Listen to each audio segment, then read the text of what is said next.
You're listening to the official EFL podcast. Oh, O'Connell's mistake. McGinn. Green! Potts isolated. Lonnie goes for goal. And what a goal! Whitbread with a header. Alexander tries an instinctive volley. Oh, what a goal that is! That is one of the greatest goals you will ever see at Wembley from Gary Alexander to put Millwall level. And just look at these fans. Hello, I'm Ben Turner and welcome to the EFL Preview Show. It's a familiar panel joining me this week to look ahead to the action in the Sky Bet Championship is of course former Reading and now Leyton Orient captain Jobi McAnuff. Meanwhile in Sky Bet Leagues 1 and 2, former Rochdale and Tranmere star Joe Thompson joins us again to look ahead to our featured games. In the Championship, Fulham will be hoping to get the early march on the top two as they face promotion rivals Brentford at the Cottage on Friday night. Meanwhile, West Brom will be hoping to get back to winning ways against their West Midlands rivals Birmingham City, and it's another huge clash at the bottom as Charlton face a trip to out-of-form Hull in a relegation six-pointer. In League 1, Kyle Robinson faces his former club as in-form Oxford take on MK Dons. And in League 2, it's a similar theme as Richie Wellens takes Swindon Town up to his former stomping ground at Oldham. The Sky Bet Championship. So, fresh from the dentist, Jobi McAnuff joins us. Firstly, Jobi, before we get to the Championship preview, so long on the treatment table, but you're finally back. Soteriou plays it over for McAnuff, and the substitute would have been a popular scorer, that's for sure. Back from his spell on the sidelines, McAnuff, a popular figure. Soteriou did really well.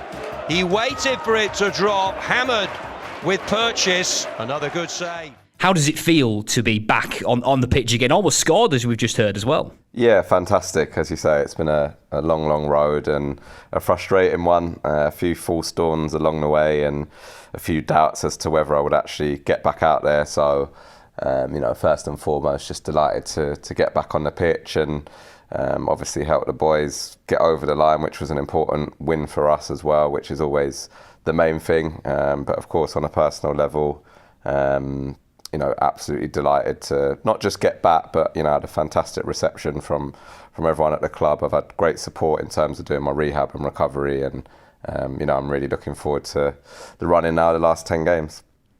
It was a sweet strike as well. Did you think it was going in when it came off your foot? I'll tell you what, it's one of those on the left foot that you just hope you get a good connection with. I hit it and I caught it quite nice, to be fair, but fair play to the goalkeeper. He got across and wasn't allowing me to put the icing on the cake, but I can't be too greedy. Again, for me, the main thing is just getting back out there, feeling good, and I'm really just looking forward to cracking on with the rest of the season now. I'm sure the goals will come soon. But let's get on to the Championship preview now. Another huge game on Friday night between Fulham and Brentford. Starting with Fulham, is this simply a must-win for them now after they dropped points last week? Well, I don't know if they're quite at the must-win stage for Fulham. I'd certainly say it was a game they cannot afford to lose. And of course, they've got ground to make up and they need to win as many games as they can. I think, again, for me, a loss would pretty much rule out that automatic spot, particularly if the top two go and get results. So I'm sure for Fulham, they've got good form at home, one of the best teams at home this year. I'm sure they'll be looking at a game to really help kick them on and put a bit of pressure on the teams ahead of them. Yeah, we talked about the difficult running that they've got as well last week, but is that their only hope as well now as well? Because, they can take those points off those teams above them. Yeah, I would say if they're going to get in that top two, for me, they've got to go and beat Leeds and beat West Brom, two real tough games away from home. But as we said before, it is up to them. If they can somehow pull off victories in those games, it will give them a real good shot of crushing that top two. They've got undoubted quality in that squad, but what they really need to do between now and the end of the season is put a winning run together. They can't afford to drop too many points. They're already, 6 adrift of West Brom, 7 adrift of Leeds. So they've got to have a real strong finish to the season, and that includes, for me, beating those two teams. Yeah, and I know I ask this question a lot, but how important could it be for them to play a day early as well, to really ramp up the pressure on Leeds and West Brom, obviously? Leeds playing on the Sunday as well. Yeah, of course. Look, you look for any advantage you can, particularly at this stage of the season, and particularly when there's so much at stake. And again, at the moment, 6 points looks a big gap, but if they can go and beat Brentford, then all of a sudden that's down to 3, on West Brom, and suddenly maybe they start looking over their shoulders a little bit more, particularly with the games that we've spoken about that they've got to come. So, again, for Fulham, so much to play for. They'll be really looking forward to this game and, hoping to really pile the pressure on the top 2. Yeah, and we'll get onto West Brom's game against Birmingham shortly. But some outstanding attacking talent in both these teams, in Brentford and Fulham as well. But who would you say has a better front 3? A lot being talked about a bit with Brentford's BMW in recent weeks, of course. Yeah, I think you spot for choice whichever attacking sort of trio, or even some of the players around that, particularly at Fulham, that complement, the front 3. But for me, I would certainly take Brentford's front 3, Benrahma, Watkins and Mbeumo, I think have been sensational this year. I think, you look at the development, particularly of Ollie Watkins, going from a wide player to a centre forward, and, his goal return's been fantastic. 22 goals, only one behind Mitrovic, and he'll be looking to finish off as top scorer. But that's really been complemented, by Mbeumo, 14 goals. Benrahma 10, from those wide areas, and they've also chipped in with a lot of assists, the pair of them. So, as a whole, if I'm looking at one or the other, I'd certainly take, the Brentford trio. Yeah, and we saw how effective they were last week in that 5-0 win over Sheffield Wednesday. How much did they need a win like that, though, to reinvigorate that promotion challenge? Yeah, I think it was massive. They went through a bit of a sticky spell.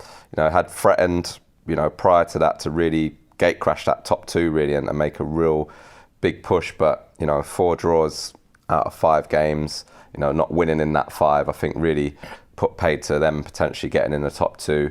So I think that win, was a massive boost for them.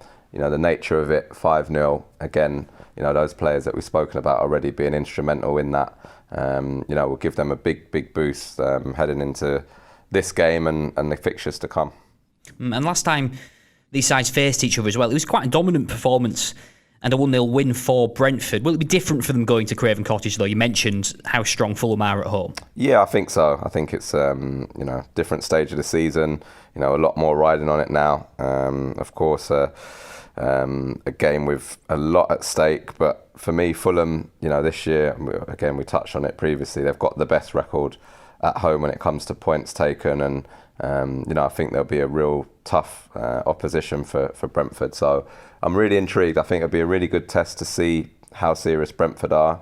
It is a fixture that could come about a bit later on towards the end of the season if neither team gets in the automatic places. So, it'll be a real good indicator, I think, to the seriousness of each team's credentials. Yeah, dress rehearsal for those playoffs maybe. But now on to the West Midlands derby, a game which both Brentford and Fulham will be having an eye on, is West Brom taking on Birmingham in the Saturday lunchtime kick-off. Will the West Brom players have a tough night's sleep if they see Fulham win on Friday in particular? I wouldn't say a tough night's sleep. Again, I think the pressure increases slightly. From 6 points down to 3 is a little bit more. You are thinking, well, one slip up and they could catch us up again. So, I think the best thing from West Brom and Leeds' point of view, it's in their hands. They've done a lot of hard work to get to this point, and I'm sure if you offered them, the advantage they've got going into the last 9 games, they would certainly have taken it. So, from their point of view, I'm sure it'll be the same old messages of, focusing on what they're doing. I think they've got more than enough quality in that squad, and they've shown it over the course of the season to really go and do the business when they need to. And for me, this is a game I see them going and winning, to be honest. But is the pressure maybe back on them a little bit now, though, seeing as they've been knocked off that top spot by Leeds? It seems, the pressure has come off Leeds' shoulders a little bit this week. I don't think the pressure ever comes off when you're trying to get promoted, when you're trying to win a league. I think Leeds United in particular, the expectation at that football club, and almost the burden it can have over the group of players and staff there. They've done remarkably well to be where they are and deal with that. And I think West Brom, again, a lot of expectation on them to get back up. I think they've handled it really well. So again, I don't think you're ever out of the pressure until you've really done the business. And for me, particularly as a player that wants to achieve things, they'll relish that pressure. And I think ultimately the teams that come through at the end of the season are the ones that deal with that pressure the best. Yeah, and I know it's a derby as well, like we mentioned, but based on form, are Birmingham a good team to come up against at the minute? You would have to say so, based on recent form. Obviously not in a great run themselves, Birmingham. So I think if you're West Brom, it's certainly a game that you go into looking forward to and very positively. From Birmingham's point of view, not dreadful. Again, they've probably drawn a few too many games recently they would have liked. But again, for me, West Brom will be the big favourites going into this game, and I'm sure they're going to go and get 3 points. Yeah, and I know they're probably safe, but how important is it that Birmingham ended this run without a win? I think it's 5 games without a win now. Sooner rather than later, to avoid getting sucked into that relegation battle, maybe.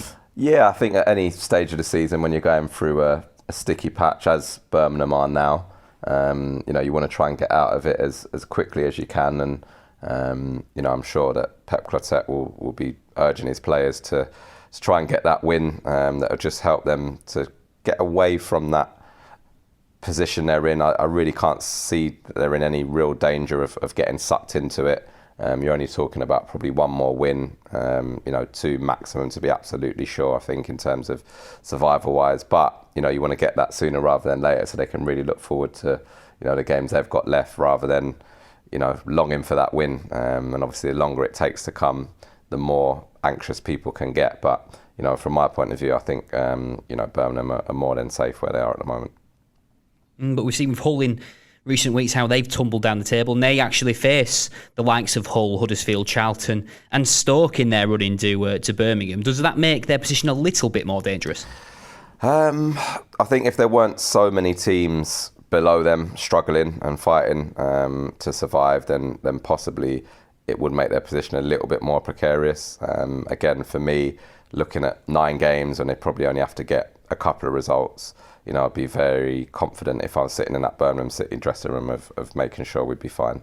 But one player who's obviously been full of confidence this year is 16-year-old superstar Jude Bellingham. He's been heavily linked with a move away from Birmingham this week, though, with the likes of Manchester United and Borussia Dortmund, the front runners for his signature. Just how special a talent is he? Oh, he looks like an absolute, exceptional talent. He's really, really impressed me this year. We see it, with young, I suppose, wonder kids, that you can certainly class him as come through. And a lot of the time they're attacking players. What's really impressed me about him this year is the position that he plays, in such a real physically tough league and a physically demanding position. Central midfield, of course, he can operate out wide as well. But his athleticism, his willingness to put a tackle in when he needs to, I haven't really seen him get dominated in that respect this year. I think it's a real good sign for him moving forward. He's still a young boy. I think we all forget, he's played, I think there's only 3 players that have played more games for him than this season at Birmingham, which tells you the story in itself. Because as a young player, I'm sure the manager, there's been times where he's wanted to rest him, but his performances have obviously not allowed him to do so because he's been so good, so consistent. He seems to have maturity about him that is very rare at that age. So for me, massive future. I think the next step's going to be massive. I was at Crystal Palace when John Bostock came through, and you look at the journey he's had, maybe making a jump a little bit too big for him at the time, where he didn't go on and play games and develop. And I think for Bellingham, that's going to be the key. Whatever the move is, he's got to keep playing to develop and improve. And I hope that's something that the people around him take into account. And I think if they do that and he's managed well, we could see a player that is going to be at the very, very top, not just in this country, but in the world, really. Wow, big call there. But just recalling from your experience as well, you obviously came through at Wimbledon as a young player. Did you ever sort of get that sort of interest? I mean, Borussia Dortmund and Manchester United is very high up. But how did you cope with when clubs were interested in you when you were a young player coming through? I think I was quite fortunate. I mean, I came through at a club where very much the system was to develop and give opportunities to young players, and then if you were good enough and you'd done well enough, then you get an opportunity to move on at some point. So, we're all linked with different clubs at different times, but, we always knew that we had to do well for Wimbledon. We very much had a love for the club, which, I'm sure Jude Bellingham does, having come through the system, and I know he's spoken about it. And I think that's something that will also go into his decision. He'll make sure that it's right, not just for him, but for Birmingham City Football Club. And I think, again, he's obviously got good people around him, because I've seen kids play 10 games and get carried away, or 20 games, or, he's put a real consistent season of football together, despite all the plaudits, despite all the interest. And again, he keeps doing it week in, week out. So I think that's a huge testament to not only him, but the people around him so far. And again, I hope that continues in the future. Yeah, certainly one of the most talented players in the EFL. But now on to two of the league's biggest strugglers at the moment, as Hull take on Charlton. I know Charlton fell into the relegation zone last week, but out of these two sides, who do you think is best equipped to avoid the drop? I'd probably rather be sitting in the Charlton dressing room than the Hull one right now. I think when you look through the squads, for me, Charlton have just got a little bit more. They've got a real goal scorer, of course, in Lyle Taylor. When, push comes to shove, I fancy him, getting a few goals between now and the end of the season, which are obviously going to be invaluable. They're very well organised. I think with Lee Bowyer there as well, and the type of character he is, I'm sure he'll be, instilling a real tough mentality in that group of players. And again, for me, Hull have been on a real dreadful run. No wins in 11. I think it's the nature of some of those defeats as well. Shipping goals, 5-1 against Stoke, 4-0 Leeds, 5-1 Brentford. That would be a big concern to me if I was a fan of Hull City. So again, if I was going to pick one to survive, I would say Charlton at the moment. Yeah, as you mentioned, Hull on that horrendous run. And a lot of it's been blamed on the loss of Kamil Grosicki and Jared Bowen. But what's it like in a squad when your best players do move on? How do you cope as a team? Yeah, it's difficult. I mean, when you're talking about two players that accounted for such a massive goal return, I think they were over 50% of Hull's goals at the point they left. And it's no surprise that their bad form has coincided with those departures in January. So it's difficult, I think, particularly for Hull, who, even when they were doing well in periods this season, they were, again, solid, well organised. And then you've got Jared Bowen popping up with a winner, or Kamil Grosicki popping up with a goal or an assist, and players that could make something happen out of nothing. And obviously when that goes out the door, it's very, very hard to replace. So, of course, it's not ideal, but the other players there have got to step up now and do what they can to try and obviously keep Hull in the division. I think I saw a stat this week actually saying that Hull haven't won since 2017 without Jared Bowen in the side. But do you think some of that squad could be using, the likes of Bowen leaving and Grosicki leaving as an excuse maybe for this form? No, I wouldn't say an excuse. It certainly is a factor. I don't, whoever you are out there's no way you can't say it's been a reason for their poor form. Again, you've lost a top quality player that's gone to the Premier League, one that's gone to a club that is looking like they're trying to get into the Premier League. So the quality speaks for itself, and I think any team in the division, would miss those two players, particularly one, as I say, that I think we're overachieving a little bit earlier on in the season. And again, now it's up to those players to really be the heroes. They can step up, they can be the next Jared Bowen, whether it's a forward, a defender, trying to keep clean sheets. And I think between them, they've got to try and get themselves together. There's still loads to play for. It's so tight down there with the likes of Wigan, Middlesbrough, Huddersfield not out of it yet, Stoke as well. And, one win can really transform everything. It's just getting that as quickly as they can, because they're in a real bad run of form at the moment. Yeah, and injuries affecting them as well. But Charlton, as we said, struggling now as well. From your experience, how low will that dressing room have been after that loss to Middlesbrough last week, though? I know it was only a 1-0, but they were well beaten against a side who themselves were so low on confidence. Yeah, I think that would have been a real body blow, really, to everyone at the club. I think when you're down at the bottom and you're fighting it out, those games against the teams in and around you, are massive, and they really can prove pivotal. So again, to lose to Middlesbrough is an opportunity to keep them below them, which again, if you're not going to win games, is the very least you have to do, is to keep teams below you. And that's why those games are so crucial, like this one's going to be. From Hull's point of view, it's an opportunity to keep Charlton below. Obviously, Charlton can leapfrog them. So from their point of view, it would be a blow, but they need to respond really quickly. Again, they lost to Huddersfield, another team in and around them, the game before that. So they need to pick some results up, particularly against the teams around them, if they've got any chance of staying up. And as we mentioned, in the relegation zone now as well. I know you touched on this, but how much do you think Lee Bowyer has to get that siege mentality back at the club now? It worked so well for him at the start of this season when everyone was writing him off, and then obviously worked so well in League One as well.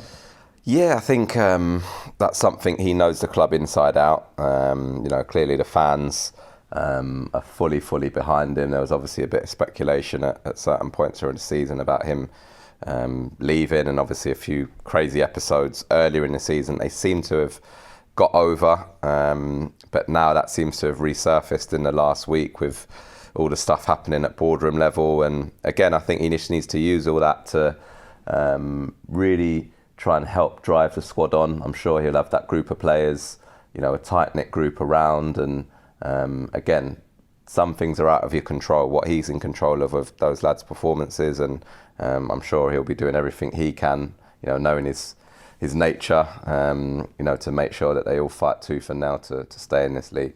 And in a way, could it help them, playing away from home in this one? Maybe less pressure on them from the supporters, and Hull obviously have that horrendous home record, the worst in the league. Yeah, I think if you are going to go away from home, that's where you want to be playing this weekend for sure. And again, as you say, I think sometimes that pressure at home can have an effect on players. But, home or away, it's about just picking up those results. And I think from Charlton's point of view, it's a fantastic opportunity to go to Hull and, really put them in big trouble and give them a boost in terms of getting out that bottom three. So, crucial game at the bottom, and really interesting to see how that unfolds. Finally, Jobi, we're going to see you in the starting lineup against Brentford this weekend. Can't give too many tips away, I'm afraid, Ben. Obviously, still got my coach's head on slightly. So, again, I'm obviously hoping to be involved, and I'm not sure when the start will come, but hopefully get one or two in before the end of the season, that's for sure. Now, before we go to the League One and League Two preview with Joe Thompson, the EFL's Young Player of the Month was crowned this week. Fleetwood Town defender Harry Souttar scooping the award, and I was lucky enough to go deliver it to him. Deep delivery, Evans round the back, and Souttar's there!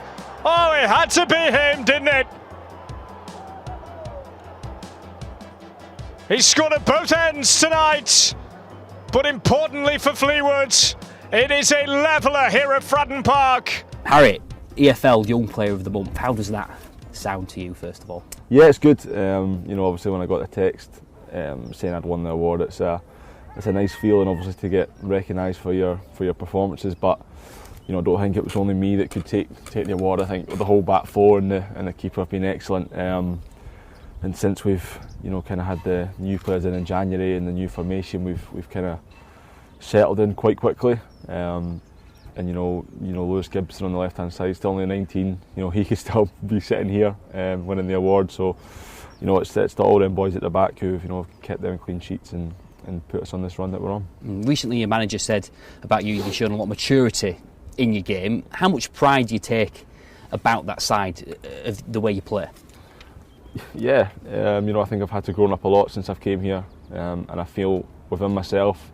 It's probably about a year since I was here last. Obviously, I came here last January, and I've had to grow up, not just on the park as well, but off the park. And I feel I've done that. The performances, I've kind of shown that. I've tried to be more of a leader on the park. With the position I play, it's important for the team. But I've got two experienced guys in front of me, in Glenn Whelan and Paul Coates, who are helping me along the way. You only got to look at their careers and what they've done to show how good players they are. So, as young boys at the back, we're obviously going to tie into them and ask them for little bits of advice when we need it. And even other teams are noticing how good you are. I think Stephen Elliott from Sunderland, ex-Sunderland player, noticed when he did the commentary for your match a few days ago. He said you were the best centre-back that they've come up against this season. What's it like to get praise from the outside as well as from the inside of the club? Yeah, it's obviously nice to get praise when you're playing football, but I just don't think you can let it go to your head.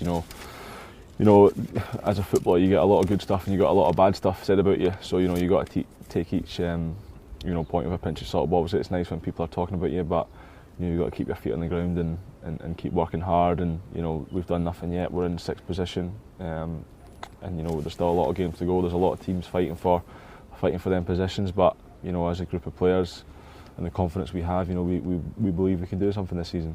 And of course, you're on loan from Stoke. How beneficial has the loan system been for you to get your chance of playing first team football week in, week out at a level like League One with Fleetwood?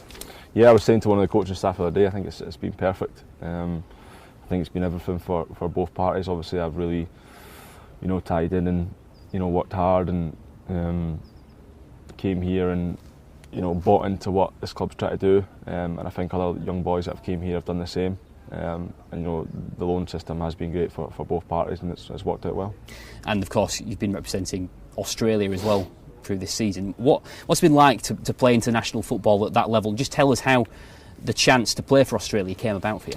Yeah, it's massive, obviously, for me, my career. I think it was a lot of chat with Adam Federici back at Stoke, really, and we were just laughing and joking one day speaking. I was just saying that my mum's Australian, and that kind of got the ball rolling. And obviously I went to a couple under 23 camps and got called up for a qualifier camp, didn't play, and then the next camp I made my debut and played the next game as well. So it's something different. It's something that I never thought I would do, to get the chance to do so young in my career.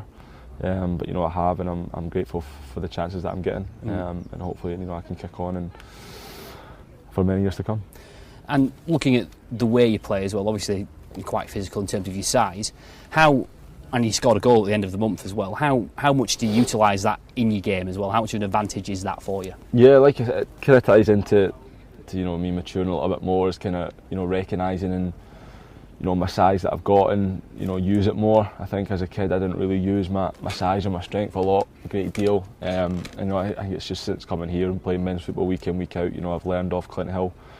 Body positions as a centre half, and just little things like that people don't see, and certainly I didn't see until I spoke to him and he taught me it. So a lot of things like that, and obviously it's nice to be coached by a player of his calibre. But like I said, it was a good loan move for me, and it's certainly something that I'd recommend to any young boys out there that want to play first team football. Is get yourself out on loan and play as much as you can. You mentioned Clint Hill there. What's it like to play with someone or to be coached by someone rather who's so well renowned in the EFL? Obviously did so many years at QPR, winning promotion for them to the Premier League.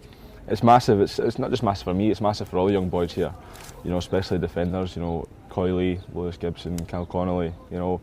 We can take little bits of information and knowledge from him. It's only going to benefit us. It's really good.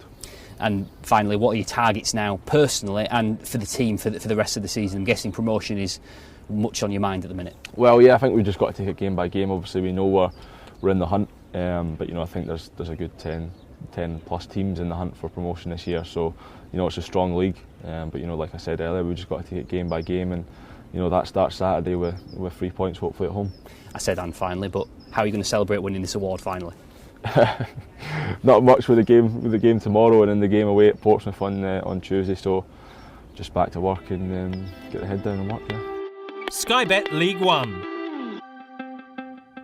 So let's now begin with the preview with our featured game in League One, which sees Carl Robinson's in-form Oxford taking on his former side MK Dons. Joe, what's it like coming up against one of your former teams? Did you feel like you had to prove something when coming up against them? I think there's always that added pressure, but it's often from yourself. You do want to prove your old team not wrong, but what you're all about and show that you still got it. So I'm sure that element will be factored in for Carl Robinson, but he's a terrific manager. Whenever I've played against his teams, whether it's at MK, Charlton or Oxford, they've always played in the right manner and the right way. So it's no surprise to me that they're flying high and, sat in third. And of course, previously won promotion at this level with MK Dons. We know how tight League One is, though, but Oxford as well in that unbelievable form at the minute and sitting third. With that momentum, do you think they have to be, one of the favourites for automatic promotion? It's a big club. I did a talk for the LFE about 3 or 4 months ago for their under-18s, and I didn't realise how big that catchment area was. But one thing I realised with the training ground was all new. There was all the posters were up that he wanted, the messages and the philosophy that he wanted to play in the right way. So it's all set up for promotion, and I'm sure the first team will have that in their sights. There's quite a lot of young lads coming through as well at Oxford, and they're excited because they're getting given opportunities as well. A lot of rich history as well at Oxford. But for MK Dons, how important is it for them that they secure safety as soon as possible as well? I mean, especially with the run your former side Tranmere are on at the minute. Yeah, Tranmere Rovers come out of nowhere. 3 wins out of 3 have seen them really climb the table and give themselves a chance. With MK Dons sat on 37 points, it's ominous when you're looming just above that relegation zone. You do want to get yourself out of it as soon as possible. Russell Martin, another young manager, trying to play football in the right way with his team. But it is about picking up points, and the sooner they get some wins, the better. Sky Bet League 2. Now on to League 2, and firstly to Cambridge, who this week have appointed caretaker Mark Bonner as their new head coach on a permanent basis. You don't put yourself into something like this if you're not aware of those things. I'm well aware of that. I see that pressure as a huge privilege. Lots of people would want to be sat in this chair today, and I'm delighted that it's me that's sat here, and I'll take on that. I won't shirk the big decisions. I'll do everything that's needed, and I really want to play a leading role in driving forward the football vision of this club. I've said that to you over the last few weeks, and it's something I believe I've got the skills to do, and I won't shy away from that. I've been here a couple of times as a member of staff, and maybe you talk about walking into the stands as a young boy as well. So a number of times I've walked in for the first time, if you like. But this is the best one. This is the best one. This is the chance that I've really looked forward to having, and I'm going to give it everything I've got. I think I can unite a group of staff behind that same vision. And build a team that people will be proud of, and that's no mean feat. That's a really difficult task. It's going to take time, but I believe in my ability to do it, and I believe there's lots of people here already that really want to make that happen too. So a big honour for Mark Bonner to take over the club he supported as a boy. What's it like for the players though when a caretaker manager is given the job on a permanent basis? It depends. He's obviously been in there and weighed up the team and got his first 11, but it's just a case of proving that you want to play for him and proving that you're good enough to be in his side. Like you said, new manager, youngest manager in the league now, massive challenge, and he'll be desperate to do a good job with it being his boyhood kind of team. And like you say, he knows the club inside out. He's worked his way up through the ranks, so I wish him all the best. Yeah, good luck to him. But on to our featured game in League 2 now, and a similar feel to this one as well, as Swindon town boss Richie Wellens faces his former team Oldham. Crew have now overtaken Swindon at the top. Could that be extra motivation for them though, going into this one, to retake that top spot? Yeah, both really tight again. Very, very tight. Only 5 points between those top 5, and Swindon will know that. And like you say, we're coming into the home leg in a way of the season, and it's pressure time. Last 10 games, and Swindon will know after getting beat comfortably off Forest Green that they want to put things right as soon as possible, and I'm sure Richie will have again that added motivation to go and show his old team what his new team's all about. Yeah, they're in the final 10 games of the season now as well. Promotion still in their hands, of course. Is this when it really, starts to feel within your grasp as a player, though, as well?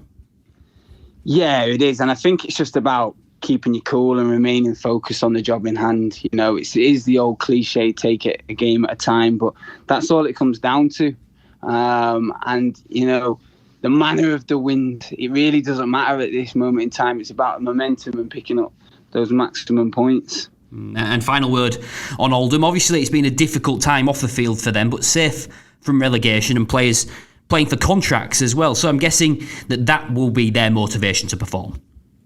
It will be. And, I'm maybe not the best person really to ask about Oldham after a couple of seasons ago, but it's difficult. That uncertainty is not nice for a player, a manager, and any of the staff. So I really feel for the fans, but like you say, it is about the players and earning contracts and looking towards next season. But yeah, it's not nice with that uncertainty and not knowing if you're going to get paid or what's going to happen in the future. Yeah, for those who don't actually know, Joe scored his most famous goal for Rochdale against Oldham, which kept them up and saw Oldham relegated a couple of seasons ago. And coincidentally, Richie Wellens was in charge at Boundary Park then as well. Joe, thanks for your time this week and have a great weekend. Now, just a quick reminder about our bonus episode with former MK Dons and Exeter City manager Paul Tisdale that we've also put out this week. Here's a snippet where Paul explains how he used his fashion sense as a motivation to beat Leeds United as Exeter manager. I do enjoy style and design. Had I not been a footballer, I think I would have gravitated towards that particular aspect. But then the other thing is I see match day is, again, coming back to the psychology, the positioning of yourself to set the tone, to create something. Because you're not a tracksuit manager, obviously. No, and that's a choice. And that's not, I do wear tracksuit all week long. I wear tracksuit on the training ground. And even my tracksuit's got to be just right. But it's about match day, it's about business, it's about bringing that competition to life and being the best you can be. So I don't wear a pork pie hat every day. I don't walk around wearing, but I did wear it for a while. I don't wear a cravat every day. I did for a while. Those things do link in with fashion and always being a step ahead and always trying to be your own man. Yes, there's an element to that, but it's more important than that. It's about match day, and it's not about using match day to promote the next hat. But it's about showing your players that this is the day. This is the day we step up. This is the day you're at your best. This is the day we mean business. And that's the way I can do it. So that episode is available to download now, and the second part of that interview will be available as your podcast next week. Thanks for listening. Don't forget to like and subscribe to the show to help people find us. See you again soon.